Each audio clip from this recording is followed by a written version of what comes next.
সত্যম বোলাম দলের পরিচালনায় আজ আমাদের হচ্ছে একটা শুভ পিকনিক।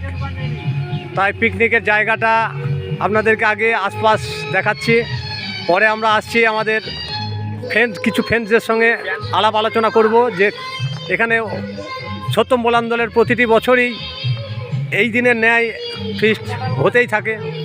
তো যাক, আজকে সেই ব্যাপারে আমাদেরই দলের প্লেয়ার যিনি ম্যানেজার তিনি এখানেই বসে আছেন। ওনার এই ফিস্টের বিষয়ে ওনার সঙ্গে কিছু জানছি, আপনারা সঙ্গে থাকুন। আচ্ছা দাদা, আপনার এই ফিস্ট আমরা দেখছি তো বেশ কয়েক বছরই আমরা প্রতি বছরের ন্যায় হয় একদিন না একদিন। তো আপনার মতামত এতে কেমন লাগে? ছেলেপিলে মানে আরও বাকি যারা বন্ধু বান্ধব আছে তাদের উদ্দেশ্যে কিছু বলুন।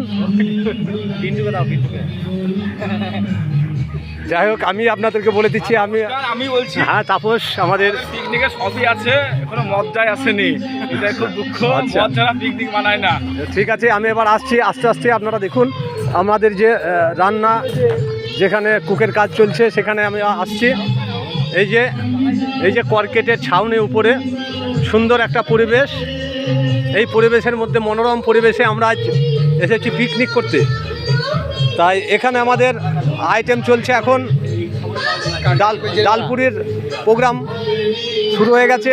ওদিকে কড়াইয়ের মধ্যে যে ডালপুরির যে তরকারি সেটারও ব্যবস্থা হচ্ছে।